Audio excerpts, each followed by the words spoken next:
ऐसे ही सन युन परीक्षणों की मीनार से धरती पर लौटता है। वह अपने पुराने कोच को फोन करता है, वही आदमी जिसने उसे हंटर प्रशिक्षण केंद्र से निकाल दिया था।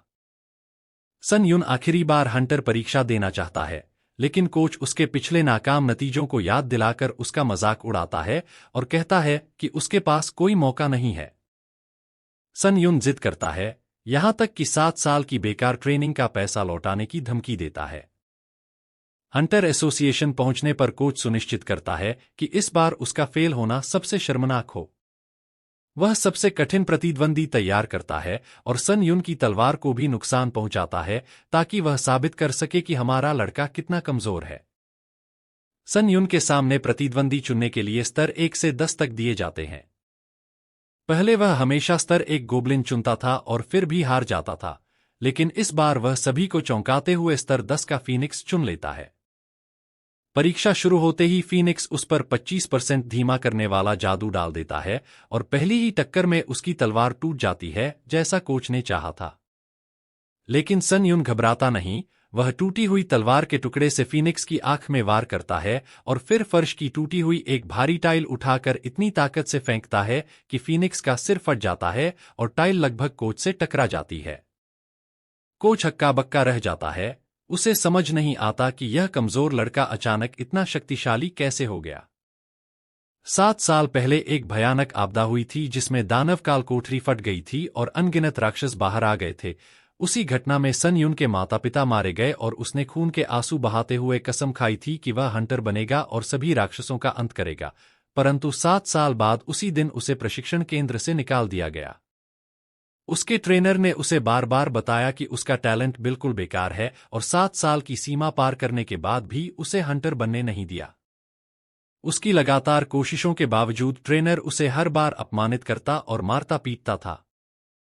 उसके पास एक ही इच्छा रह गई थी, किसी तरह मजबूत बनना या कोई जन्मजात शक्ति जागृत करना। लेकिन उसकी अटल इच्छा और जलती हुई चाहत को ब्रह्मांड ने महसूस किया और परीक्षणों की मीनार ने पूरे ग्रह में योग्य लोगों की तलाश करते हुए उसे चुन लिया। उसे शून्य में खींचकर मीनार ने उससे कठिनाई स्तर चुनने को कहा, जितनी कठिनाई उतना बड़ा इनाम। सन युन ने समझे बिना अपनी अंतर्मन की आवाज पर भरोसा करके इसे अपना मौका माना और इच्छित कठिनाई चुन ली। वह तुरंत मीनार के पहले चरण में भेज दिया गया जहां वह एक अनंत रेगिस्तान में पहुंचता है और उसके पास सिर्फ एक तलवार होती है। अब उसका लक्ष्य था जीवित रहना और बदले में अपनी जन्मजात शक्ति खोना। लेकिन यह शक्ति यूं ही नहीं मिलने वाली थी, यह उसे तब समझ आता है जब जमीन फटकर एक विशाल रेत का गोलेम निकलता है जो उसे कुचल देना चाहता है। मिशन था 10 मिनट तक बचकर रहना। और यह आसान नहीं था क्योंकि उसने कठिन मोड़ चुना था और असफल होने पर सजा थी मौत। वह भागते हुए समझता है कि वह इतने लंबे समय तक इस जीव से बचकर नहीं रह सकता। या तो भागते भागते मरेगा या लड़ते लड़ते। रेत का गोलेम उसके ठीक पीछे पहुंच जाता है और वह घबराहट में चिल्लाता है क्योंकि उसे समझ नहीं आता कि इस दैत्य को कैसे हराए। तभी उसके दिमाग में वे सारे चेहरे आते हैं जिन्होंने उसे ताना मारा और नीचा दिखाया था। उसे महसूस होता है कि क्या वह ऐसे ही कायर की मौत मरेगा। उस पल वह खुद को संभालता है और निर्णय लेता है कि अब वह भागेगा नहीं। 7 साल हंटर बनने की कोशिश में उसने सिद्धांतों में जितना ज्ञान जुटाया था, वह जानता है कि अब उसे वही इस्तेमाल करना है। हमारा लड़का धड़कते दिल के साथ समझ जाता है कि अगर वह भागता रहा तो कोई हल नहीं मिलेगा, इसलिए कम से कम उसे किसी तरह बचने का रास्ता ढूंढना होगा। तभी सन युन अंदाज लगाता है कि राक्षस जैसे रेत के गोलेम तब रुक जाते हैं जब उनका कोर नष्ट हो जाए, लेकिन उनका कोर अक्सर ऐसी जगह होता है जहां पहुंचना मुश्किल होता है। वह फैसला करता है कि वह खुद ही कोर तक पहुंचने का रास्ता आसान बना देगा और रेत पर अपने पैरों को घसीटते हुए अपनी रफ्तार को रोकता है। उसी पल हान एक तेज छलांग लगाकर तलवार से दैत्य पर वार करता है और जैसे ही वह रेत के गोलेम पर टिकता है, सन युन उस सुनहरे मौके का फायदा उठाते हुए कोर तक पहुंच जाता है। कोर दिखाई देते ही वह लाल बड़े कोर को तलवार से तोड़ने लगता है और कुछ दरारें भी पड़ जाती हैं, लेकिन तभी राक्षस उठ खड़ा होता है और हमारा लड़का बचकर फिसल जाता है। हान को गुस्सा आता है कि वह बस 1 सेकंड दूर था कोर तोड़ने से। जब वह दोबारा वार करने का सोचता है तो रेत का गोलेम उसे पकड़ लेता है और इतनी जोर से दबाता है कि उसकी जान निकलने लगती है। दर्द से चीखते हुए उसके दिमाग में वे सारे अपमानजनक शब्द गूंजने लगते हैं जिन्होंने उसे हमेशा तोड़ा था, लेकिन उसी पल वह उन आवाजों को चीरकर निकलता है और पूरी ताकत से अपनी तलवार सीधे दुश्मन के कोर पर फेंकता है। किस्मत से तलवार कोर पर लगती है और वह उसे तोड़ देता है। गोलेम रेत बनकर बिखर जाता है और हान रेत की बारिश में गिर पड़ता है। वह यकीन नहीं कर पाता कि उसने सच में अकेले उस राक्षस को हरा दिया, लेकिन मुश्किल से जीता था। इसी के साथ वह मीनार की पहली मंजिल पार कर लेता है। खून से लथपथ होने के बावजूद वह खुश है कि वह जिंदा बच गया। इनाम में उसे एक अनोखी क्षमता मिलती है, 1000 पॉइंट मिलते हैं और तेज रिकवरी नामक कौशल बोनस में मिलता है। यह इनाम देखकर वह अवाक रह जाता है, क्योंकि 7 साल की मेहनत में उसे कभी कुछ नहीं मिला था, सिर्फ ताने और मजाक। अब उसे एक अनोखी क्षमता मिलती है और सन युन को नेक्रोमेंसी नाम की विशेष शक्ति दी जाती है, और वह समझता है कि अब वह भी हंटर बन सकता है, अगर वह जिंदा रहा तो। अचानक लाल धुंध फिर से उभरती है और हान को दिखता है कि यह वही धुंध है जहां गोलेम मरा था। उसकी नई शक्ति नेक्रोमेसी सक्रिय हो जाती है और वह रेत के गोलेम की आत्मा को अवशोषित कर सकता है। वह समझता है कि यह काली धुंध उसकी अनोखी क्षमता है और वह आत्मा को अवशोषित करने का फैसला करता है। धुंध तेजी से उसकी ओर आती है और वह डर जाता है, लेकिन आत्मा उसके अंदर जाकर उसकी क्षमता को 7% बढ़ा देती है। लाल ऊर्जा का गोला उसके शरीर में समा जाता है और वह घबरा जाता है, क्योंकि वह उस आत्मा को अंदर महसूस कर सकता है। उसे एहसास होता है कि वह आत्माओं को अवशोषित करके अपने आंकड़े स्थायी रूप से बढ़ा सकता है और उसके शरीर में ऊर्जा की लहर दौड़ जाती है। 7 साल में वह कभी अपने आंकड़े नहीं बढ़ा पाया था, पर अब नेक्रोमेंसी से यह संभव हो गया है। यह चमत्कार समझकर वह खुशी से भर जाता है कि अगर वह लौट गया तो हंटर बन सकता है। थोड़ी देर बाद सिस्टम उसे वेटिंग रूम में जाने को कहता है। पोर्टल में कदम रखते ही वह गिर पड़ता है, क्योंकि खून बहुत बह चुका था। तभी हरी ऊर्जा उसे घेर लेती है और पल भर में उसके घाव भर जाते हैं। इतना खून बहने के बाद भी वह सही हो गया, यह उसे हैरानी में डाल देता है। और जब वह कमरे में एक बड़ा बिस्तर देखता है तो सोचता है कि इतनी बड़ी जगह में एक ही बिस्तर क्यों रखा है, पर वह उस पर लेटकर अगले कदमों के बारे में सोचने लगता है। उसे समझ नहीं आता कि क्या वह मीनार से बाहर निकल सकता है और क्यों उसे यहां बुलाया गया। तभी सिस्टम उसे 5 कमांड इस्तेमाल करने की अनुमति देता है: जानकारी, स्टोर, कम्युनिटी, इन्वेंट्री और ट्रायल, और इन्हें बोलने से सक्रिय किया जा सकता है। वह ट्रायल कमांड बोलता है और जानता है कि दूसरी मंजिल के ट्रायल के लिए 23 घंटे बचे हैं। वह कम्युनिटी खोलता है, जहां बाकी लोग भी उलझन में थे और जो हंटर नहीं थे, उन्हें भी यहां घसीटकर लाया गया था। तभी एडमिन चैट में आता है और सबकी मैसेजिंग बंद करके महत्वपूर्ण सूचना देता है कि ट्रायल में मिले पॉइंट ही यहां की मुद्रा हैं और बिना पॉइंट के एक बूंद पानी तक नहीं मिल सकती और पॉइंट सिर्फ ट्रायल से मिलते हैं। यह असली सर्वाइवल गेम जैसा है और हान समझ जाता है कि नियमों की आदत नहीं डाली तो मौत तय है। पानी तक पॉइंट से मिलता है, इसलिए जिंदा रहने का एक ही तरीका है, ट्रायल पास करते रहना। एडमिन यह सब कहकर निकल जाता है और सन युन मायूस हो जाता है, क्योंकि वह सोच रहा था कि वह लौटकर हंटर बनेगा, लेकिन हकीकत उसे झकझोर देती है। हमारा लड़का लंबी तलवार को देखकर स्टोर खोलता है, क्योंकि यह हथियार जीवित रहने के लिए काफी नहीं है। नया हथियार लेने के बाद हान ट्रेनिंग शुरू करता है और सोचता है कि सभी हंटर्स ने टॉवर में प्रवेश करते ही अपने स्टैट्स खो दिए, लेकिन उसे लगता है कि जो स्किल उन्होंने पहले सीखी होंगी उन्हें सीखना आसान होगा, इसलिए वह जानता है कि वह उन हंटर्स जैसा नहीं है जो पहले से आगे हैं। वह पूरी ताकत से ट्रेनिंग करता है ताकि उनसे बराबरी कर सके। मेहनत की आग उसे थका देती है और वह जमीन पर गिरकर हांफता है, पर एक पल में उसकी सारी ऊर्जा वापस आ जाती है, क्योंकि वेटिंग रूम की हीलिंग उसे तुरंत ठीक कर देती है। जैसे ही वह अगली ट्रायल के लिए जोश से भरता है, उसका पेट भूख से गुड़गुड़ाता है। वह इन्वेंट्री में खाने के लिए देखता है और उसके पास सिर्फ 40 पॉइंट्स बचे हैं, जिनसे पानी वगैरह ले सकता है। वह खुद को किस्मत वाला मानता है कि उसे अतिरिक्त पॉइंट मिले, वरना वह शील्ड खरीदने तक का सपना भी नहीं देख सकता था। अगली ट्रायल में अभी 17 मिनट बाकी हैं और चैट जो अभी तक शोर कर रही थी अब शांत हो चुकी है। पर सेऊंग यून के मन में शक है कि क्या वह फिर से बच पाएगा या नहीं। वह इस डर को झटककर जी जान से लड़ने की ठान लेता है। 10 सेकंड में ट्रायल शुरू होता है और हमारा लड़का दूसरी मंजिल पर भेज दिया जाता है, जो इस बार एक जंगल है। ट्रायल का विषय है ऑर्क ट्राइब लीडर का समय सीमा के अंदर खून करना। वह एक चट्टान पर खड़ा गांव को देखता है और विशाल ऑर्क देखकर डर जाता है, पर और बड़ा डर यह है कि उसे उन्हीं के बीच कूदकर लीडर को मारना है। हिम्मत जुटाकर वह झाड़ियों में छुपकर ऑर्क्स को देखता है और सोचता है कि एक ऑर्क शिकारी से जीतना मुश्किल है और यहां तो बहुत सारे हैं। इतने ऑर्क्स को हराने के लिए कम से कम रैंक हंटर्स की पार्टी चाहिए, वरना लोग मर जाते हैं। वह बेबस होकर पीछे हट जाता है, पर तभी उसके दिमाग में एक आइडिया आता है। वह लकड़ियां इकट्ठा करके आग जलाता है और उन्हें इन्वेंट्री में स्टोर भी कर पाता है। हमारा एमसी बताता है कि ऑर्क आलसी सुअर जैसे लगते हैं, पर वे बहुत मेहनती होते हैं। सुबह शिकार पर जाते हैं और शाम को लौटते हैं। इससे हान को प्लान सेट करने का बहुत समय मिल जाता है। वह समझ जाता है कि इस मुश्किल ट्रायल को पूरा करने का एकमात्र तरीका आग है।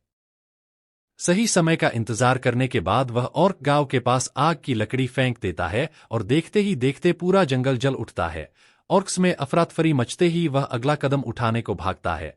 वह गांव को आग से घेरने की योजना बनाता है ताकि लौटते हुए ऑर्क शिकारी से लड़ना न पड़े। इससे पहले उसे 2 ऑर्क वर्कर को मारना होगा। जैसे ही वर्कर पानी लाने दौड़ते हैं, हमारा लड़का पीछे से आकर एक को तलवार से मार देता है और उसकी आत्मा अवशोषित करता है, जिससे उसकी प्रोफिशिएंसी 9% बढ़ जाती है। तभी एक गार्ड ऑर्क पीछे खड़ा मिलता है और वह शील्ड से उसका वार रोकता है। हान स्टोर की गई आत्माओं से अपने स्टैट्स बढ़ाता है और ताकत बढ़ते ही वह गार्ड ऑर्क का सिर काट देता है। फास्ट रिकवरी स्किल उसे फिर से फ्रेश कर देती है और गार्ड की आत्मा अवशोषित करने से उसकी स्टैमिना भी बढ़ जाती है। स्टैट्स बढ़ने से वह कॉन्फिडेंट हो जाता है कि अगर यह जारी रहा तो गार्ड जैसे दुश्मनों से खतरा कम हो जाएगा। उसे पता है कि 3 वर्कर, एक गार्ड और एक बूढ़ा क्लैन हेड है, और अगर वह गार्ड को हटा दे तो क्लैन हेड को मारना मुश्किल नहीं होगा। गार्ड की आत्मा लेने के बाद वह जोश में भर जाता है, क्योंकि अब वर्कर्स उसे डराते नहीं हैं और वह हमला शुरू कर देता है। वर्कर्स को मारने के बाद वह देखता है कि गार्ड क्लैन हेड से अलग हो गया है, यानी उसने उसकी सुरक्षा छोड़ दी है। अब यही गार्ड आखिरी बाधा है। हमारा लड़का राक्षसों को काटते हुए आगे बढ़ता है और अधिकतर को मारने के बाद सिर्फ गार्ड बचता है।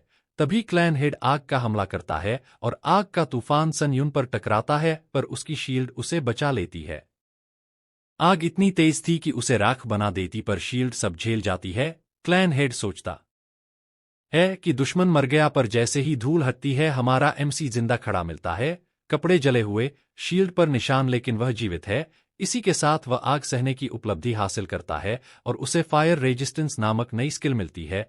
इस नई आइकॉनिक स्किल के साथ अब ये ऑर्क उसके लिए सिर्फ मांस है। हा की आंखों में क्रोध चमकते ही वह कबीले के मुखिया पर हमला करता है और बेरहमी से उसके दोनों हाथ काट देता है। ओरक दर्द से चीखता हुआ तंबू के अंदर भाग जाता है। तभी हनुंगयू अंदर जाता है और स्तब्ध रह जाता है, क्योंकि वह देखता है कि कबीले का मुखिया अपने डरे हुए बच्चों को बचाने की कोशिश कर रहा है, जिससे हा को एहसास होता है कि ये राक्षस भी अपने परिवार की कद्र करते हैं। यह दृश्य उसे अपने माता पिता की वह याद दिला देता है जब उन्होंने राक्षसों के हमले में उसे भागकर बचने को कहा था और खुद मारे गए थे। फिर छोटा ओरक चाकू लेकर हा पर हमला करने आता है, पर हा उसे मूर्ख समझकर तलवार के पिछले हिस्से से उसके सिर पर प्रहार करता है और फिर कबीले के मुखिया की हत्या कर दूसरे तल को पूरा करता है। प्रतीक्षा कक्ष में उसका ढाल पूरी तरह टूट चुका होता है, लेकिन उसी की वजह से वह बच जाता है। वह चैट खोलकर देखता है कि अधिकतर लोग मर चुके हैं और एक सदस्य ने संदेश छोड़ा है कि उसने प्रश्नपत्र के जरिए पृथ्वी लौटने का तरीका खोज लिया है। जानकारियां सक्रिय करने पर हा को पता चलता है कि हर तल पर उसे एक प्रश्नपत्र मिलेगा, जिससे वह संचालक से उत्तर पा सकता है और सब लोग इसी से मिली जानकारियां साझा करते हैं। मुख्य सूचना यह है कि 5वें तल को पूरा करने पर कुछ दिनों के लिए पृथ्वी लौटने वाला पत्थर खरीदा जा सकता है और 7वें तल के बाद ऐसे सामान मिलते हैं जिनसे स्थायी रूप से पृथ्वी लौटा जा सकता है।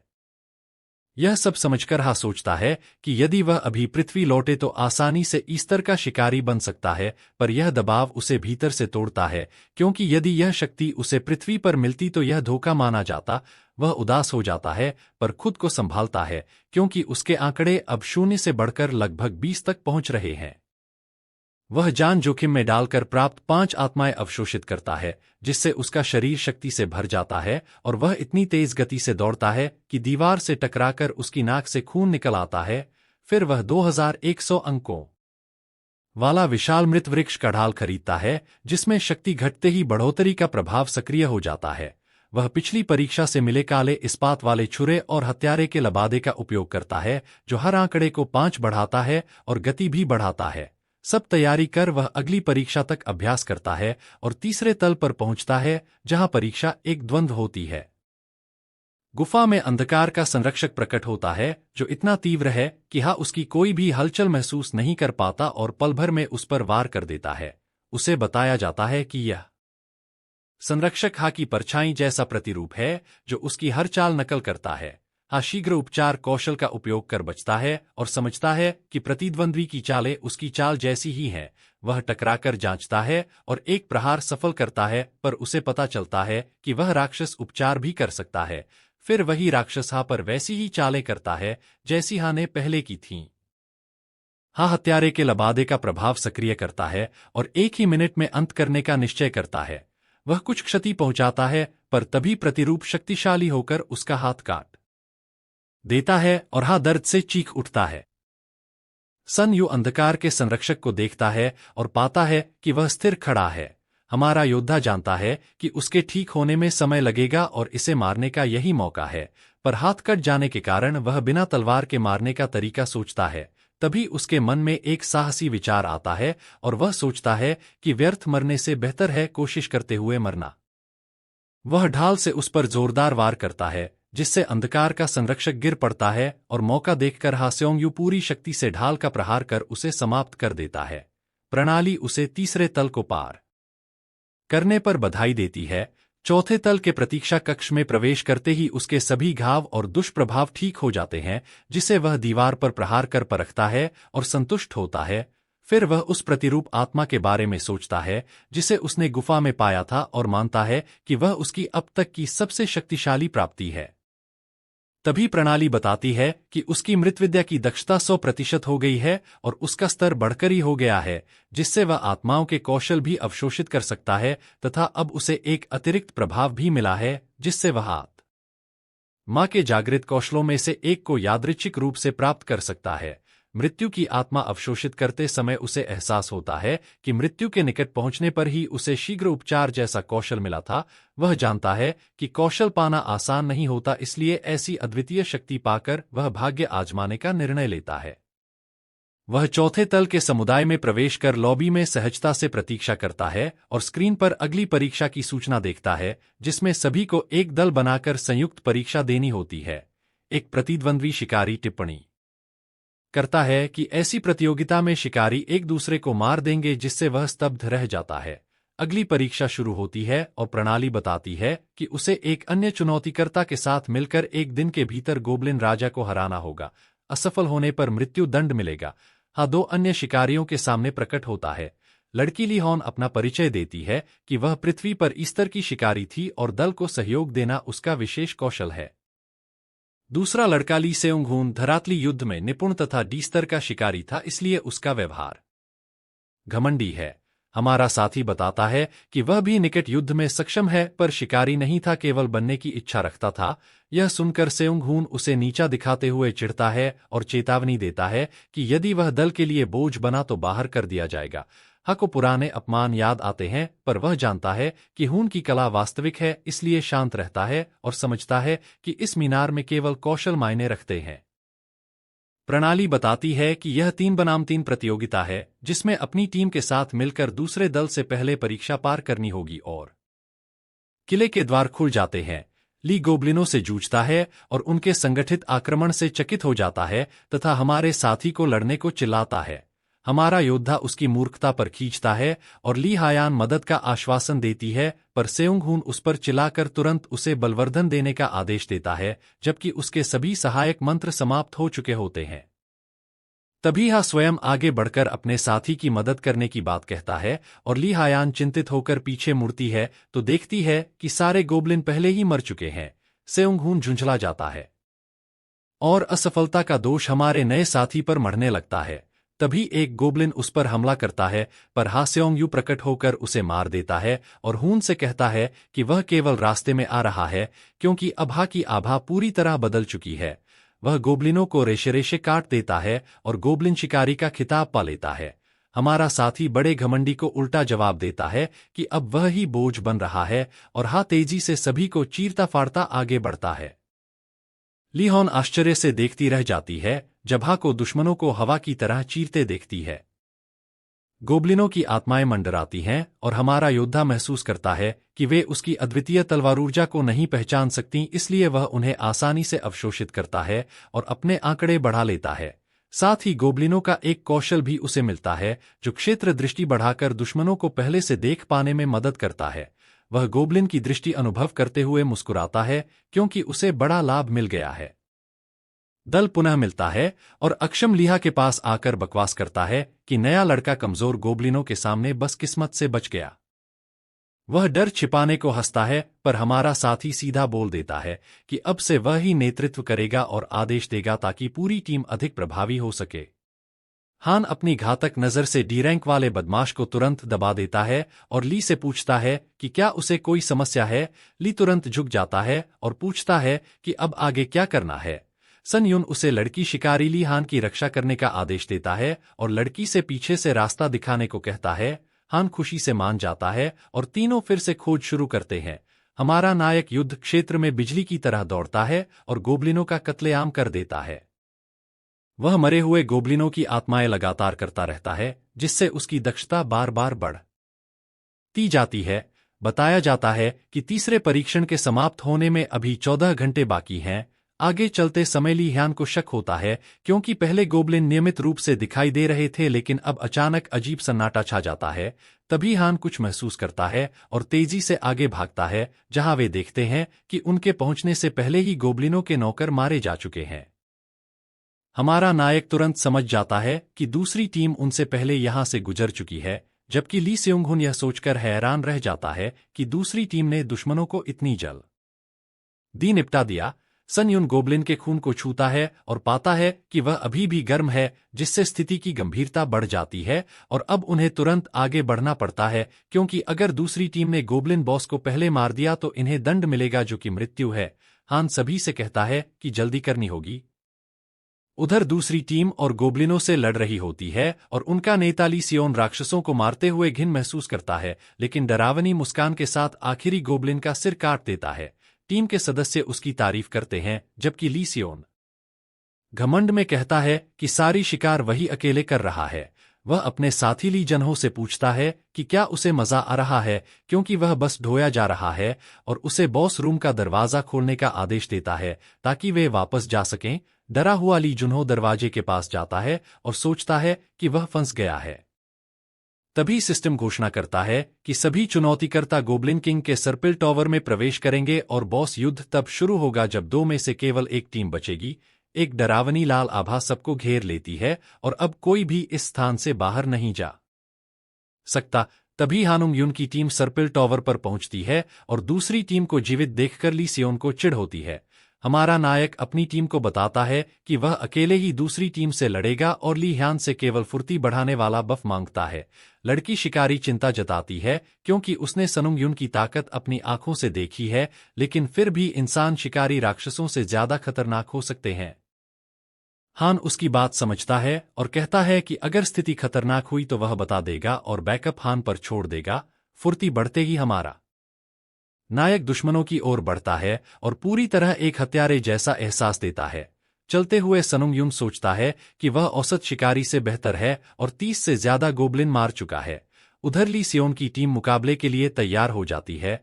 हमारा नायक पल भर में सामने वाले पर टूट पड़ता है और उसकी भयानक आभा देखकर ली सियोन डरकर कायरों की तरह अपने साथी ली जुन्हो के पीछे छिप जाता है और उसे पूरी ताकत से ढाल इस्तेमाल करने का आदेश देता है।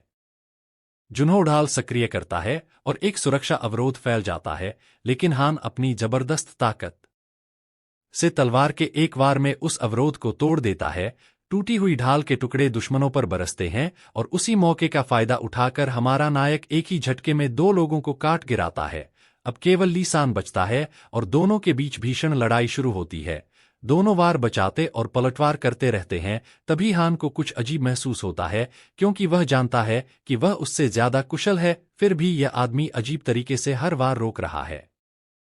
हान और ज्यादा ताकत लगाने का फैसला करता है और पीछे से हमला कर उसे खत्म करने की कोशिश करता है, लेकिन चौंकाने वाले तरीके से वह आदमी ऐसे बच जाता है जैसे उसकी पीठ पर भी आंखें हों। तभी हान चमकती लाल आंखें देखता है और समझ जाता है कि वह उसकी तलवार की चाल देख सकता है। तभी सन युन एक चौंकाने वाली योजना बनाता है और अपनी ढाल ली सियोन की ओर फेंक देता है, जिससे उसकी दृष्टि बाधित हो जाती है और उसका कौशल काम नहीं करता। ढाल से उसका दृश्य जाम होते ही हान तुरंत हमला करता है और एक ही क्षण में ली सियोन को छेद कर मार देता है। इसके साथ ही हमारा नायक एक विशेष कार्य पूरा करता है और अतिरिक्त पुरस्कार प्राप्त करता है। जब वह चुनौतीकर्ताओं को बेरहमी से मार चुका होता है तो ली हान देखती है कि उसके हाथ कांप रहे हैं और उनसे खून टपक रहा है, और वह पूछती है कि क्या वह ठीक है।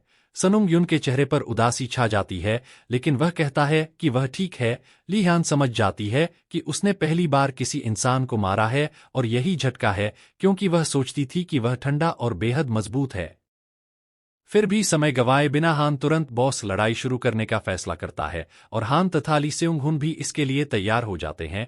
इसके बाद हमारा नायक परीक्षण के लक्ष्य गोब्लिन किंग को बेहद आसानी से हरा देता है, जिससे ली को लगता है कि वह किसी राक्षस से कम नहीं है। इसके साथ चौथे तल का परीक्षण पूरा होता है और इनाम में सभी के आंकड़े 4 बढ़ जाते हैं तथा एक त्वरित गति कौशल बोनस के रूप में मिलता है। ली सेउंग हुन सबसे पहले लॉबी में जाता है और जब हमारा नायक हान को सुरक्षित वापसी की शुभकामना देता है तो वह भी बदले में कुछ कहती है। लड़की शिकारी आगे बढ़कर हमारे नायक से कहती है कि उसने वही किया जो जरूरी था और इंसानों को मारने का फैसला जीवित रहने के लिए आवश्यक था। वह साफ कहती है कि अगर सन युन यह नहीं करता तो वह खुद करती। यह सुनकर हमारा नायक मुस्कुराता है और हान उसे मित्र अनुरोध भेजती है। लड़की हान का धन्यवाद करती है, क्योंकि उसी की वजह से वे चौथा परीक्षण जीत पाए, लेकिन उसे थोड़ा अफसोस होता है कि उसे कोई इनाम नहीं मिला। हान शर्माते हुए हमारे नायक से कहती है कि जब वह बाद में पृथ्वी लौटे तो उसे जरूर ढूंढे और बताती है कि वह हाइट सिल्वर गिल्ड से है। यह कहकर वह चली जाती है और हमारा नायक लाल पड़ जाता है। अब अकेला बचने पर उसके सामने यह फैसला होता है कि क्या वह इंसानों की आत्माएं भी करेगा या नहीं। वह बताता है कि जब उसे पहली बार इस शक्ति का पता चला था तो उसने इसे टाल दिया था, क्योंकि उसे पता था कि ऐसा करने पर वह एक ऐसी रेखा पार कर लेगा जिससे वापस लौटना संभव नहीं होगा। उसके चेहरे पर एक खतरनाक मुस्कान फैलती है और उसी क्षण वह अपना मन बना लेता है। हान तर्क से सोचता है और निष्कर्ष निकालता है कि इससे वह और शक्तिशाली बनेगा, लेकिन वह बिना जरूरत लोगों को नहीं मारेगा जब तक परिस्थिति मजबूर न करे। इसके बाद वह तीव्र उद्देश्य के साथ मानव आत्मा को करता है। तब यह स्पष्ट होता है कि शिकारी बनने का सपना उसके भीतर छिपी दूसरी इच्छाओं को भी जगा चुका है और परीक्षणों के इस टॉवर ने उसे अवसर दिया है जिसे वह किसी भी हाल में जाने नहीं देगा।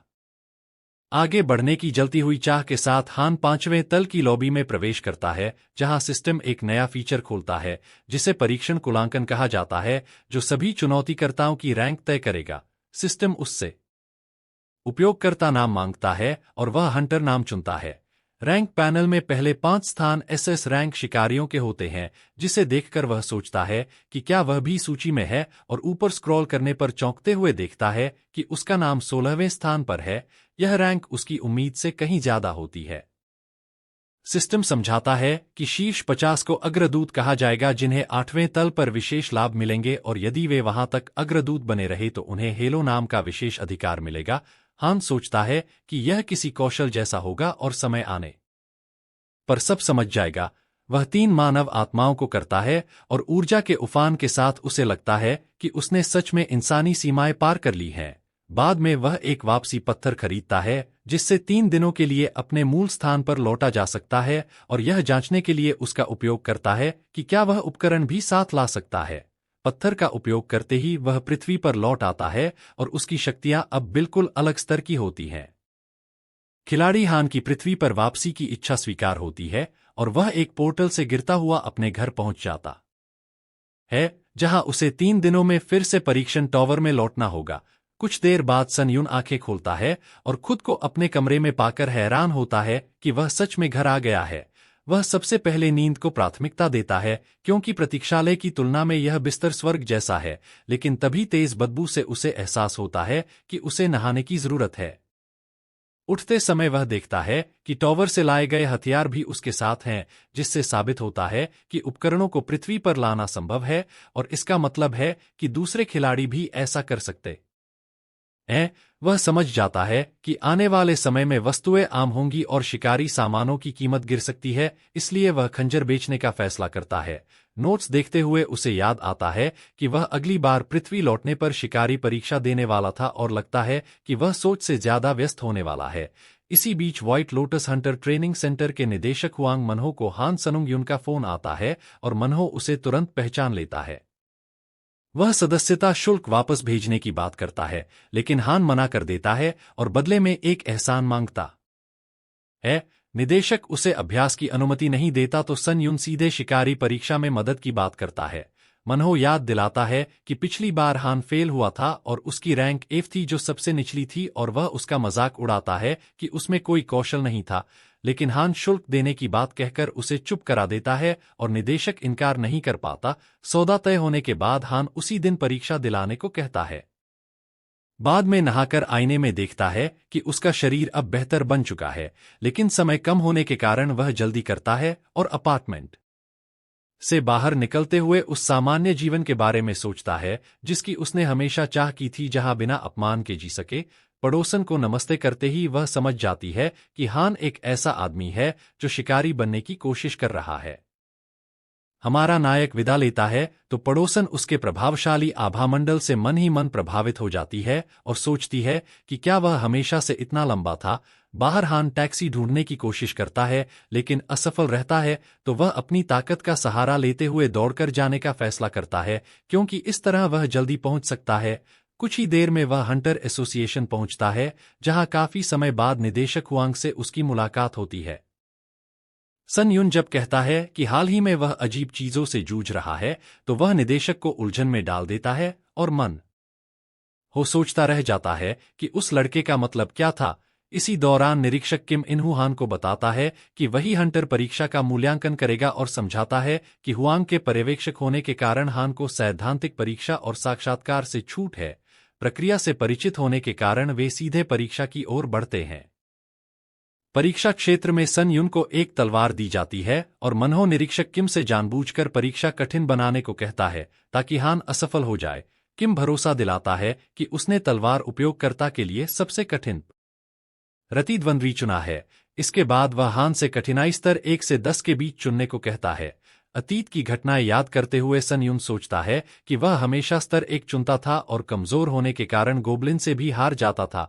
निदेशक हुआंग को पूरा भरोसा होता है कि हान फिर से स्तर 1 ही चुनेगा, लेकिन अचानक सब चौंक जाते हैं जब हान कठिनाई स्तर 10 चुनता है और हुआंग सदमे में उसे पागल कह बैठता है। जल्द ही हंटर परीक्षा शुरू होती है और हान को फीनिक्स का शिकार करने भेजा जाता है। फीनिक्स के दहाड़ते ही शिकारी के कौशल के कारण हान की गति 25% कम हो जाती है और तभी वह देखता है कि उसकी तलवार में दरारें हैं। जल्द ही स्पष्ट हो जाता है कि हुआंग मनहो ने जानबूझकर हथियार में छेड़छाड़ की थी ताकि हान असफल हो जाए। हुआंग को पूरा विश्वास होता है कि बिना तलवार हान कुछ नहीं कर पाएगा और वह घमंड में डूबा रहता है। दूसरी ओर सन युन स्थिर खड़ा होकर फीनिक्स का सामना करता है। कहानी निदेशक हुआंग के दृष्टिकोण में बदलती है, जहां बताया जाता है कि उसने भी कभी हंटर परीक्षा पास की थी और शुरुआत में खुद को सबसे श्रेष्ठ समझता था, लेकिन समय के साथ दूसरों से पिछड़ गया और अंततः प्रयास करना छोड़ दिया क्योंकि हंटरों की दुनिया में जन्मजात प्रतिभा ही सब कुछ मानी जाती है। इस कठोर सच्चाई को स्वीकार कर उसने मेहनत करना छोड़ दिया और अब वह हान के पतन को देखना चाहता है क्योंकि उसे उन लोगों से ईर्ष्या होती है जो लगातार मेहनत करते हैं। परीक्षा क्षेत्र में फीनिक्स हान की तलवार से टकराता है और वह एक ही वार में टूट जाती है, जिससे हान चकित रह जाता है क्योंकि इतनी घटिया तलवार भी यूं नहीं टूटती। वह समझ जाता है कि हथियार से छेड़छाड़ की गई है, जबकि निदेशक दुष्ट मुस्कान के साथ उसकी हार का इंतजार करता है। तभी फीनिक्स उसकी ओर बढ़ता है और बिना हथियार के हान इसे अपने नए कौशल त्वरित त्वरण को परखने का अवसर मानता है, जो उसे चौथे परीक्षण के बाद मिला था। वह कौशल सक्रिय करता है और बिजली की तरह दौड़ता है। उसकी गति से वह खुद भी प्रभावित हो जाता है। वह पूरी ताकत से छत पर वार करता है, जिससे वह टूट जाती है और उछलकर टूटी तलवार को फीनिक्स की आंख में घोंप देता है, लेकिन तलवार छोटी होने के कारण असर नहीं होता। तुरंत वह टूटी जमीन से एक ईंट उठाकर फीनिक्स की ओर फेंकता है, जो इतनी तेजी से जाती है कि फीनिक्स को दो हिस्सों में काट देती है और उस धातु की दीवार को भी भेद देती है जहां निरीक्षक और निदेशक खड़े होते हैं। उड़ती ईंट से वे लगभग मारे ही जाते हैं। इसी के साथ परीक्षा समाप्त होती है और हान हंसते हुए माफी मांगता है, जबकि भीतर ही भीतर उसने बिल्कुल सही जगह निशाना लगाया होता है। इसके बाद वह आधिकारिक रूप से हंटर के रूप में पंजीकृत हो जाता है, जिससे वह डंजन में प्रवेश और वस्तुएं बेचने का अधिकार पा लेता है। दूसरी ओर निदेशक हुआंग गुस्से से उबलता हुआ निरीक्षक से जवाब मांगता है, क्योंकि उसने तो हान को 10 सेकंड में फेल कराने को कहा था। निरीक्षक इसे मजाक समझते हुए कहता है कि उन्होंने पूरी कोशिश की और हान की क्षमताओं को देखते हुए परीक्षा को अधिकतम कठिन बनाया गया था। निदेशक जिद करता है कि कम से कम उसकी रैंक ए कर दी जाए, लेकिन निरीक्षक बताता है कि यह संभव नहीं, क्योंकि हान ने 10 सेकंड में ऐसा राक्षस मार दिया जो कम से कम डी रैंक दिलाने के लिए पर्याप्त है, और इससे कम देने पर एसोसिएशन शिकायत कर देती। ईर्ष्या से अंधा हुआ हुआंग जबरन रैंक बदलवाने की कोशिश करता है। तभी हान कमरे में अपना हंटर लाइसेंस लहराते हुए प्रवेश करता है। निरीक्षक उसे बधाई देता है और हान निदेशक से पूछता है कि क्या कुछ हुआ है, क्योंकि वह ठीक नहीं लग रहा। निदेशक घबराकर उसे शुभकामनाएं देता है और उसे हंटर स्युंग युन कहकर संबोधित करता है। ऐसा लगता है कि हान स्युंग युन अब उन सभी अपमानों का हिसाब चुकता करने आ गया है जो उसे कभी निदेशक के शब्दों से सहने पड़े थे। जब हमारा नायक माहौल की जमी बर्फ तोड़ते हुए निदेशक हुआंग को याद दिलाता है कि सेवानिवृत्ति से पहले वह स्वयं सी रैंक हंटर था, तो वातावरण में तनाव फैल जाता है। निदेशक पूछता है कि यह बातचीत किस दिशा में जा रही है। तभी सन युन उसे पिछली बार कहा गया असफल शब्द याद दिलाता है। अचानक हुआंग आपा खो बैठता है और हान को मारने दौड़ता है, लेकिन यह उकसावा पूरी तरह सफल रहता है, क्योंकि हान आसानी से वार से बचते हुए आत्मरक्षा के नाम पर हुआंग के पेट में जोरदार घूंसा मारता है और अंत में उसके चेहरे पर जोरदार तमाचा जड़ देता है, जो उसके अपमान का बदला होता है। हुआंग बुरी तरह पिट जाता है और खून बहने लगता है, लेकिन उससे ज्यादा वह इस बात से स्तब्ध होता है कि एक साधारण सी रैंक में इतनी शक्ति कैसे हो सकती है। इसके बाद निरीक्षक किम सन युन को हंटर एसोसिएशन का विशेष हंटर बनने का प्रस्ताव देता है और बताता है कि न्यूनतम वेतन 10 लाख होगा, जिसे वह फायदे का सौदा कहता है। इतनी बड़ी रकम सुनकर हान चौंक जाता है और किम समझाता है कि यह उसकी संभावनाओं को देखकर तय किया गया है। उसी क्षण हान निदेशक किम को भी झुकने पर मजबूर कर देता है। जब उसे पता चलता है कि उसने परीक्षा की कठिनाई से छेड़छाड़ की थी, जिससे निदेशक हक्का बक्का रह जाता है, फिर भी हान कहता है कि वह इस पर विवाद नहीं करेगा, लेकिन स्पष्ट कर देता है कि जिस पर भरोसा न हो उसके साथ अनुबंध नहीं कर सकता, और यह कहकर वह किम का कार्ड नाटकीय ढंग से फेंककर चला जाता है। 2 दिन बाद वास्तविक दुनिया में ट्रायल्स के टावर से जुड़े अजीब घटनाक्रम की अफवाहें तेजी से फैलती हैं और हान जान जाता है कि अब सबको टावर के बारे में पता है। वह उपकरण अच्छे दाम पर बेचकर 3 दिन का सही उपयोग करता है और समय आते ही फिर से टावर में लौट जाता है, जहां वह फिर से मजबूत बनने के रोमांच को महसूस करता है। वह मुस्कुराता है और सोचता है कि लौटकर वह और भी व्यस्त रहेगा। अपेक्षा के अनुसार वह टावर और वास्तविक दुनिया दोनों में अपने आइटम स्वतंत्र रूप से उपयोग कर पाता है और पृथ्वी से लाए गए सभी सामान को इन्वेंट्री में रखकर बिना समय गंवाए 5वीं मंजिल की तैयारी करता है। तभी उसे फर्स्ट रिटर्नर उपलब्धि मिलती है और सत्य की आंखें नामक कौशल उत्पन्न होता है, जो बैंगनी आभा छोड़ते हुए किसी भी वस्तु का विवरण और किसी व्यक्ति की बात की सच्चाई देखने की क्षमता देता है। हान समझ जाता है कि यह कौशल वस्तुओं के साथ साथ झूठ पकड़ने में भी काम आएगा और इसे अप्रत्याशित सौभाग्य मानता है। इसके बाद वह भारी कीमत पर एक बिजली की तलवार और एक रहस्यमय हंटर ढाल खरीदता है, जिसकी विशेषता यह है कि वार लगने पर 10% संभावना से शत्रु लकवाग्रस्त हो जाता है।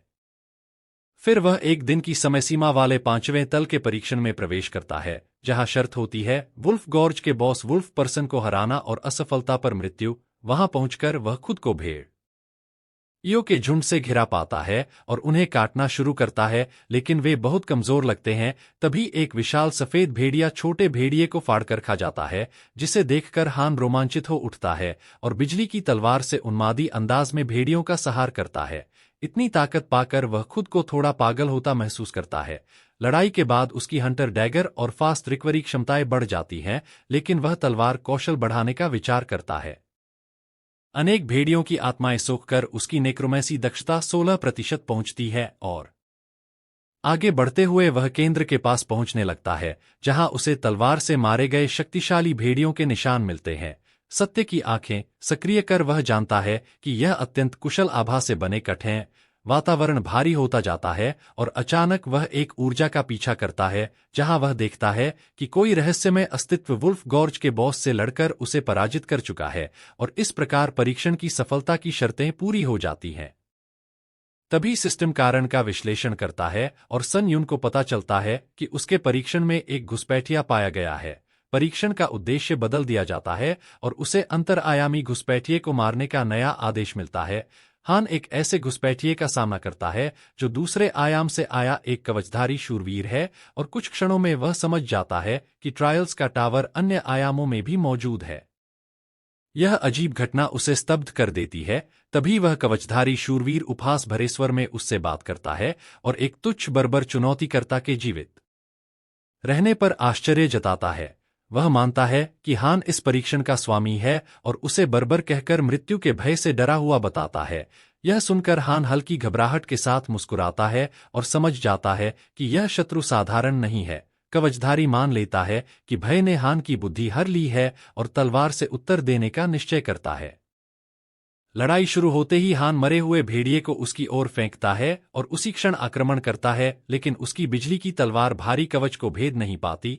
तभी शत्रु की तलवार से काली आभा निकलती है और एक ही वार में हान दूर जा गिरता है, जिससे उसकी कलाई मुड़ जाती है और खून बहने लगता है। शूरवीर उसकी आभा रोकने से प्रभावित होता है, लेकिन उसे लगभग निष्क्रिय मान लेता है। हान क्रोधित होकर पूछता है कि वह कौन है और उसके परीक्षण में क्यों घुसा। शत्रु बताता है कि 8वें स्तर के बाद सिस्टम में ट्रायल इन्वेजन जोड़ा गया है, जहां कोई भी खिलाड़ी टोकन खरीदकर दूसरे के परीक्षण में दखल दे सकता है, और यही उसने किया है। हान सत्य की आंखें सक्रिय कर उसकी बात की सच्चाई देखता है और पाता है कि वह सच बोल रहा है।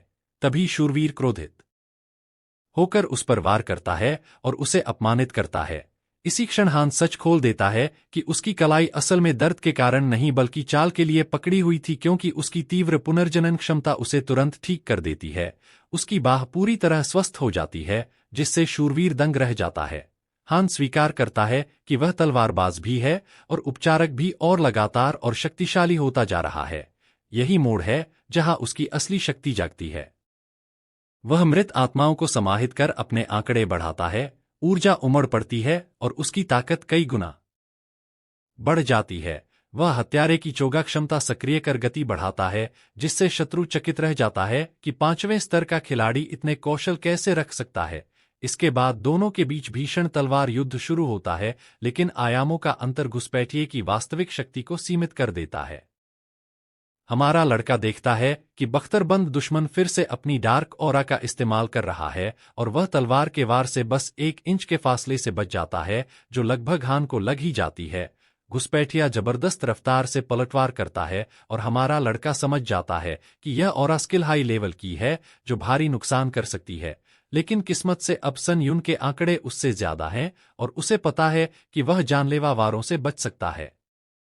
असली दिक्कत उस शापित कवच की है जो तलवार पर है, जिसे वह अपने मौजूदा लेवल पर काट भी नहीं सकता। इसलिए वह योजना बनाता है कि थंडर स्वॉर्ड से लगातार वार करके कवच को धीरे धीरे कमजोर करेगा। तभी चालाकी से तलवार टकराने पर बिजली पैदा होती है और डार्क ऑरा गायब हो जाती है। असली खेल वहीं से शुरू होता है, जब बिजली कवच पर गिरती है और बख्तरबंद आदमी दर्द से चीख उठता है। सिस्टम सूचित करता है कि दुश्मन पर वार करने पर 10% संभावना से लाइटनिंग स्ट्राइक प्रभाव मिलता है और हमारा लड़का मुस्कुरा देता है, क्योंकि सही समय पर यह असर सक्रिय हो गया। केड एड्रैक्स जमीन पर निष्प्राण पड़ा है और हानुंग युन खुश होता है कि उसका जुआ सफल रहा और दुश्मन लकवाग्रस्त हो गया। बख्तरबंद चुनौतीकर्ता दर्द से कराहता है और यकीन नहीं कर पाता कि वह एक मामूली 5वें फ्लोर के खिलाड़ी से हार गया। हमारा लड़का उसे खत्म करने का फैसला करता है और बताता है कि अपनी कवच और स्किल पर भरोसा करना उसकी सबसे बड़ी गलती थी। केड उसे रोककर हर सवाल का जवाब देने की पेशकश करता है, लेकिन हान सुनने से इनकार करता है और उसे मार देता है। मारते समय भले ही वह हत्या का आदी हो रहा हो, फिर भी उसे हर बार असहजता महसूस होती है। सिस्टम 5वें फ्लोर को क्लियर करने पर बधाई देता है और वह केड्रैक्स की आत्मा को कर लेता है। प्रोफिशिएंसी 15% बढ़ती है और वह राहत महसूस करता है क्योंकि आत्मा लगभग निकल ही नहीं रही थी। इनाम संदेश न आने पर सिस्टम बताता है कि ट्रायल की कठिनाई इनाम के अनुपात में नहीं थी, इसलिए सारे इनाम बदले गए हैं और उसे 3 लेसरेशन स्किल के साथ 75,000 पॉइंट और अतिरिक्त 3,500 पॉइंट मिलते हैं। उसकी सी रैंक अब ए रैंक में बदल जाती है और वह समझ जाता है कि वह नाइट कितना ताकतवर था।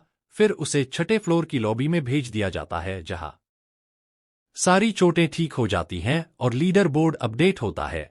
वह इन्वेंटरी खोलकर सतर्क रहने का फैसला करता है और डायमेंशनल इन्वेजन को ध्यान में रखता है। सवाल वाउचर को लेकर सोचने के बाद वह उसे इस्तेमाल करता है और सिस्टम उससे सवाल लिखने को कहता है। जवाब तुरंत आता है कि फ्लोर इन्वेजन एक सिस्टम है जो 8वें फ्लोर से मिलता है और शुरुआती 10 क्लास के ट्रायल में ही इस्तेमाल हो सकता है। विशेष ट्रायल में दखल नहीं दिया जा सकता। उसे पता चलता है कि यह क्लाइंबिंग ब्रेकर है और अभी उसे इसकी पूरी जानकारी नहीं मिल सकती। एक सवाल का ही जवाब मिलने से वाउचर खर्च हो जाता है, जिससे वह चौंक जाता है। फिर भी वह पृथ्वी से मिले आइटम इस्तेमाल करता है और क्रोकिन की मैजिक टावर रेस्टोरेशन बॉक्स से हंटर की शील्ड ठीक करता है, जिसकी परफॉर्मेंस उम्मीद से बेहतर होती है। क्लीनिंग स्टोन इस्तेमाल करके उसे अपनी पुरानी सोच पर शर्म आती है। 6ठे फ्लोर ट्रायल में अभी 1 घंटा 12 मिनट बाकी हैं, इसलिए वह लीडर बोर्ड देखता है, जहां 5वें फ्लोर पर उसकी रैंक तीसरी होती है और वह हैरान रह जाता है।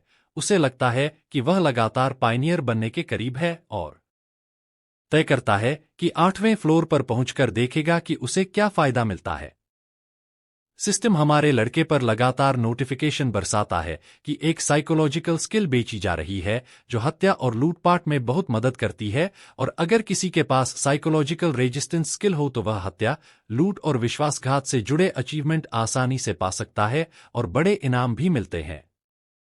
मौजूदा चैट पढ़ते हुए सनुंग युन 2 चैलेंजर्स को हत्या से जुड़े अचीवमेंट पर बहस करते देखता है और पूरा माहौल अराजक लगने लगता है, जिससे वह सोच में पड़ जाता है कि आखिर हो क्या रहा है। वह इस स्किल को दोधारी तलवार मानता है, लेकिन मानसिक झटके को खत्म करने वाला इसका असर बेहद खतरनाक है, क्योंकि एक बार मानसिक दर्द मिट गया तो इंसान को कोई पछतावा नहीं रहेगा। तभी उसे पता चलता है कि 4थे फ्लोर पर जानकारी देने वाले ने अपना नाम बदलकर प्रिंसेस सुई रख लिया है, और भले ही यह हंटर्स की प्रतियोगिता हो पर असल में सब उसे मारने की बात कर रहे हैं। सन युन को 4थे फ्लोर लॉबी की वह गड़बड़ी याद आती है जो जानबूझकर सबको एक दूसरे के खिलाफ भड़काने के लिए की गई थी, और वह उस नाम को याद रखने का फैसला करता है। फिर सिस्टम उससे 6ठे फ्लोर का हार्ड डिफिकल्टी ट्रायल स्वीकार करने को कहता है, जिसका लक्ष्य 50 मिनट में क्षेत्र जीतना है, जहां शर्त है तय समय में आसपास की एक टाइल पर कब्जा करना और असफलता की सजा मौत है, जबकि इनाम रैंडम बॉक्स भी है। इसके बाद उसे 6ठे फ्लोर पर भेज दिया जाता है, जो एक समुद्र जैसा दिखता है, और सिस्टम उसे उसके टीममेट के बारे में सूचित करता है। सहयोग की सलाह दी जाती है, लेकिन उसका साथी सामने नहीं आता। तभी ऊपर से एक भाला गिरता है, जिसे वह बचते हुए पकड़ लेता है, और एक आदमी सामने आता है जो जानबूझकर हमला करता है, यह कहते हुए कि टीममेट को मारना अचीवमेंट पाने का सबसे आसान तरीका है। सन युन को यह सोच पसंद नहीं आती, लेकिन उसका साथी उसे पाखंडी कहकर ताना मारता है और आसपास हुए विश्वासघात के दृश्य दिखते हैं, जहां हाथ मिलाते समय एक चैलेंजर दूसरे को मार देता है और डर्टी मर्डरर का अचीवमेंट पा लेता है।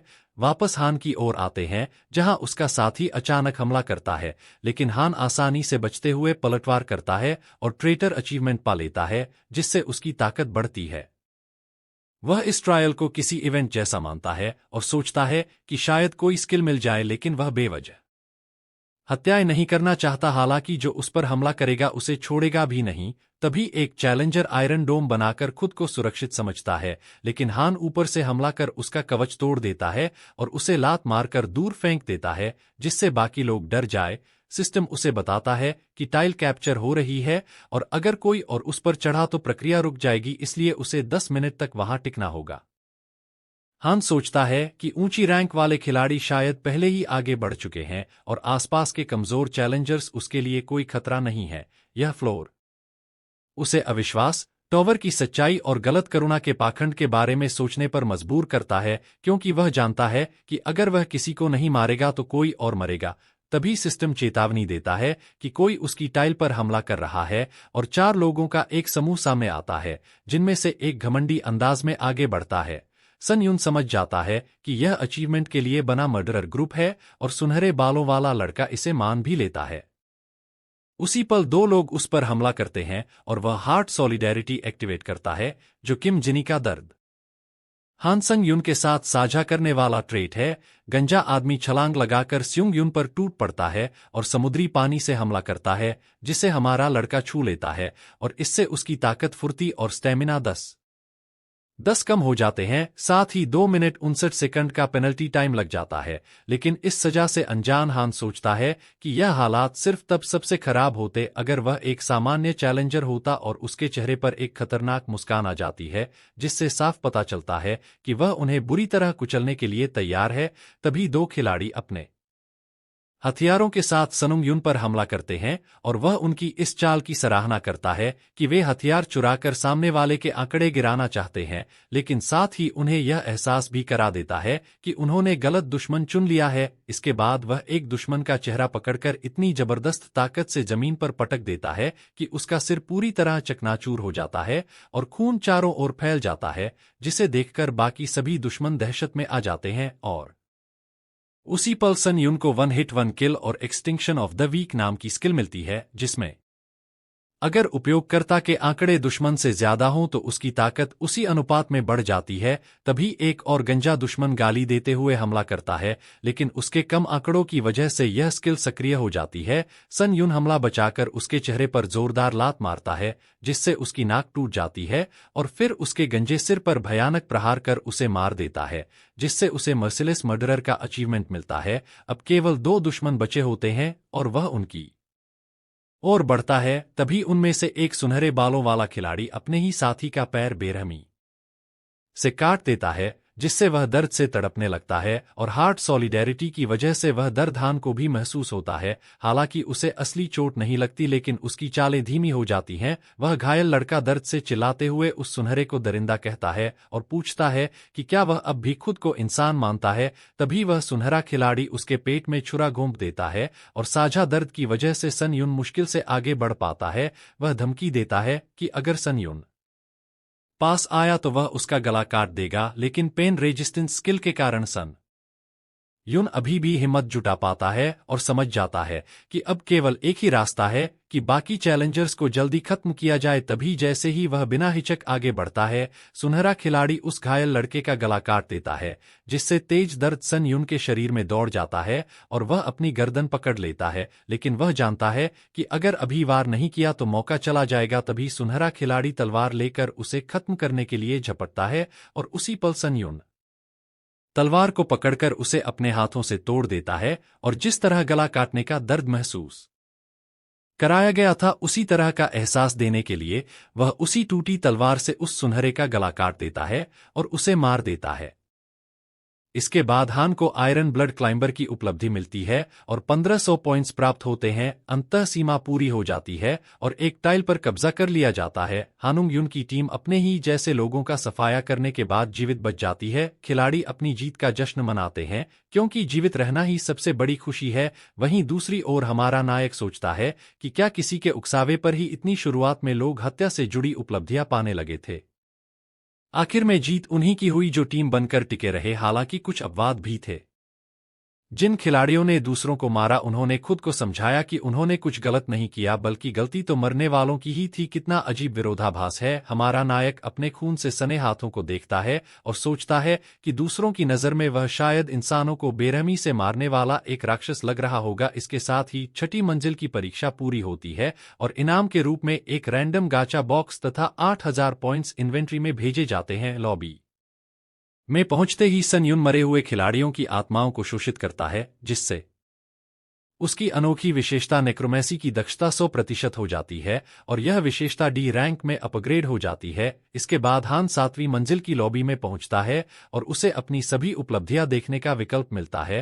पैनल में वह अलग अलग रैंक की सभी उपलब्धियां देखता है और समझ जाता है कि एस रैंक उपलब्धि फर्स्ट रिटर्नर कोई साधारण उपलब्धि नहीं थी। जब वह उसके विवरण देखता है तो पता चलता है कि हर उपलब्धि पर अलग अलग इनाम मिलते हैं। तभी हान को एहसास होता है कि लोगों की हत्या से उसे काफी सारी उपलब्धियां मिली हैं और उनके साथ स्किल्स, स्टैट्स और पॉइंट्स जैसे इनाम भी मिले हैं। तभी उसकी नज़र छठी मंजिल से मिले रैंडम गाचा बॉक्स पर जाती है, जिसे देखकर वह सोचता है कि यह इनाम काफी अनिश्चित है। वह ज्यादा उम्मीद नहीं करता क्योंकि उसे लगता है कि आइटम एफ से बी रैंक के बीच का होगा। फिर भी वह बॉक्स खोलने का फैसला करता है, लेकिन जो होता है वह पूरी तरह अप्रत्याशित होता है। बॉक्स से तेज रोशनी निकलती है और एक छोटा सा हरा जीव बाहर कूद पड़ता है। हमारा नायक हैरान रह जाता है और सोचता है कि क्या उसे इसे पकड़ना होगा। बिना ज्यादा सोचे वह उसे पकड़ने के लिए दौड़ता है। काफी मशक्कत के बाद वह उसे पकड़ लेता है, लेकिन वह जीव अपने नुकीले दांतों से हान के हाथ को काट लेता है,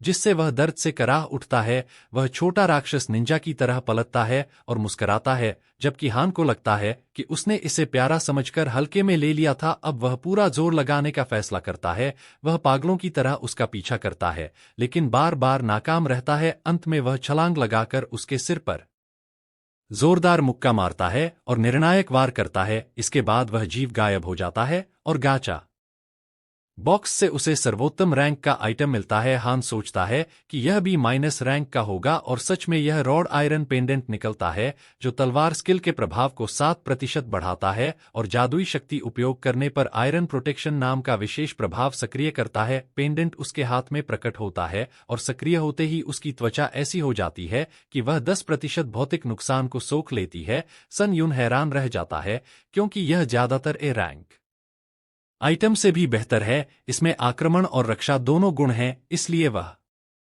बेहद खुश हो जाता है। लेकिन इसका एक नुकसान भी है। जैसे ही वह इसका उपयोग करता है, उसकी सारी जादुई शक्ति तेजी से खत्म हो जाती है और आयरन प्रोटेक्शन निष्क्रिय हो जाता है। इसलिए वह फैसला करता है कि इसे सिर्फ अहम मौकों पर ही इस्तेमाल करेगा। तभी वह अपनी नेक्रोमेंसी विशेषता को देख रहा होता है कि अचानक पैनल प्रकट होता है और उससे पूछता है कि क्या वह 7वीं मंजिल की परीक्षा में प्रवेश करना चाहता है। वह हैरान हो जाता है क्योंकि आमतौर पर अगली परीक्षा के लिए इंतजार करना पड़ता है। फिर भी वह तैयार हो जाता है और सोचता है कि क्या यह सबके लिए ऐसा ही है। वह कम्युनिटी खोलता है जहां खिलाड़ी अचानक वेटिंग टाइम हटने पर चर्चा कर रहे होते हैं, लेकिन हैरानी की बात यह होती है कि कोई हंगामा नहीं करता, बल्कि लोग सोचते हैं कि बिना तैयारी के जल्दी टॉवर में घुसने से फायदे दोगुने मिलेंगे, क्योंकि तैयारी वैसे भी बेकार है। सन युन को पता चलता है कि सबका इंतजार समय हट चुका है और कोई इसे लेकर परेशान नहीं है। वे पायनियर फायदे में रुचि नहीं रखते,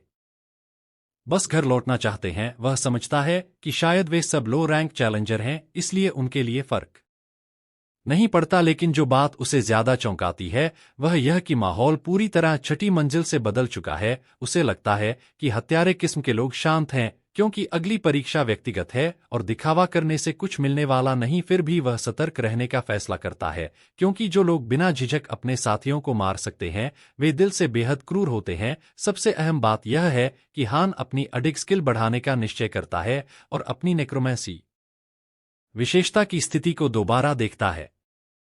आत्मविश्वास के साथ हान अनुमान लगाता है कि वह अब अपनी आंखें बंद करके भी सैंड गोलेम को हरा सकता है।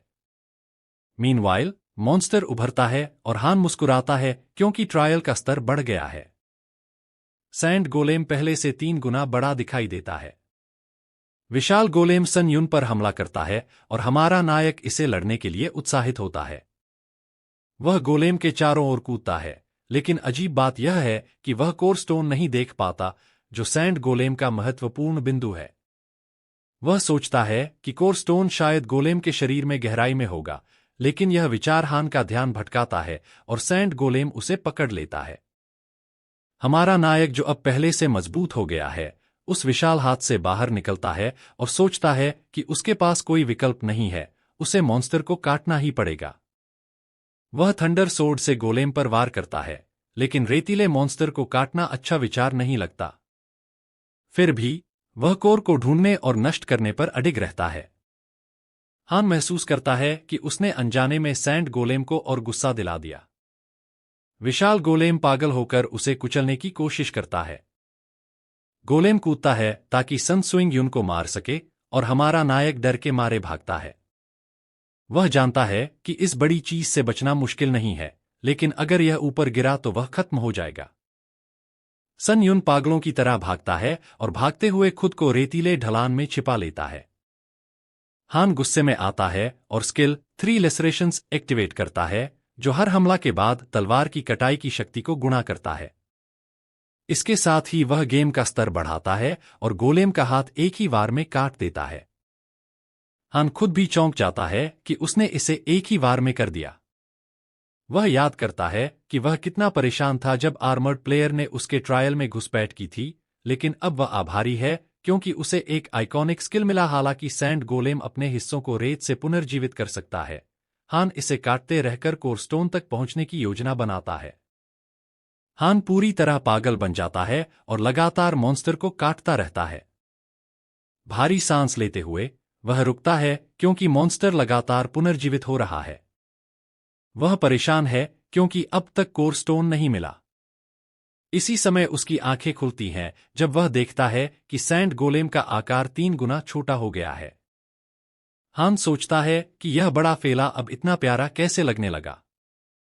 गोलेम भी शर्माता है क्योंकि इसे पहली बार प्यारा कहा गया। यह पता चलता है कि जबकि रेत गोलेम के शरीर का मुख्य संसाधन है, यह लगातार उपयोग नहीं कर सकता, इसलिए अब इसका आकार छोटा है। सन युन के चेहरे पर एक शरारती मुस्कान फैलती है और वह गोलेम से कहता है कि उसके साथ डाइट पर चले। ट्रायल अब आसान हो जाता है और हान छलांग लगाता है, सैंड गोलेम को बिजली की तरह काट देता है। थोड़ी देर बाद वह गोलेम के पीछे कोरस्टोन को खोज लेता है और महसूस करता है कि शरीर काटना बहुत कठिन था। हान को लगता है कि कोर खोजने में उसे 10 मिनट लगे। चूंकि 7वीं मंजिल के ट्रायल का कुल समय 40 मिनट है, वह जल्दी करना चाहता है। अचानक गोलेम हान की ओर मुक्का फेंकता है।